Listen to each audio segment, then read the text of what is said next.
1953 July 3న విడుదలైన dubbing చిత్రం సాంఘిక చిత్రం ఒక తల్లి పిల్లలు. ఇది అంతకు వారం ముందు విడుదలైన పొన్ని అనే తమిళ సినిమాకి డబ్బింగ్ వర్షన్. కోయంబత్తూరులోని పక్షిరాజా స్టూడియోలో నిర్మాణమయ్యింది.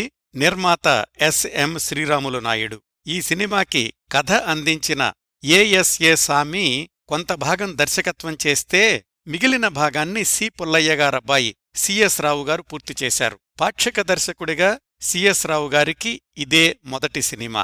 సినిమా పేరులోనే కథ చాలా వరకు అర్థమవుతుంది. అనగనగా ఒక బీద తల్లి, ఆమెకు 2 కూతుళ్ళు.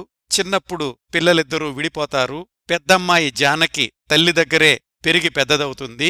చిన్నమ్మాయి కమలని ఒక ధనవంతుడు పెంచుకుంటాడు. తల్లి సంరక్షణలోని జానకి విద్యావంతురాలవుతుంది. ధనవంతుల ఇంట్లో పెరిగిన కమల అహంభావిగా పెంకిపిల్లగా తయారవుతుంది. ఈ కమల ఒక మోసగాడి చేతిలో చిక్కుకుంటోంది అని తెలుసుకున్న తల్లి పెద్ద కూతురు జానకిని ఆ ఇంటికి పనిమనిషిగా పంపిస్తుంది. అక్కకి చెల్లి తెలుసు. చెల్లికి తన పనిమనిషి అక్కే అని తెలియదు. చెల్లికెదురైన ఇబ్బందుల్ని అపనిందల్ని తనమీద వేసుకుంటుంది అక్క జానకి. చిక్కుముడులన్నీ విడిపోయి కమల నిజం తెలుసుకుని తల్లి అక్కతో కలవడంతో ఒక తల్లి పిల్లల కథ సుఖాంతమవుతుంది. తెలుగు డబ్బింగ్కి మాటలు పాటలు రాసింది ఆచార్య ఆత్రేయ. మాటల సహరచయిత జి.వి.ఆర్. శేషగిరిరావు. సంగీతం ఎస్.ఎం. సుబ్బయ్యనాయుడు.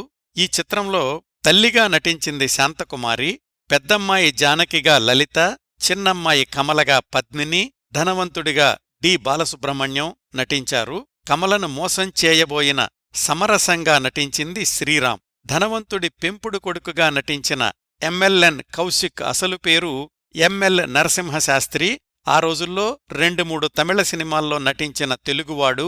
పిన్న వయసులోనే అనారోగ్యంతో చనిపోయాడు.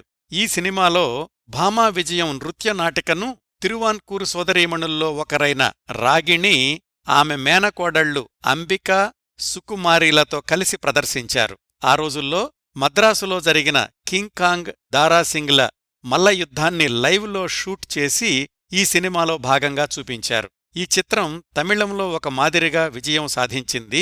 తెలుగులో 4 వారాలు నడిచింది.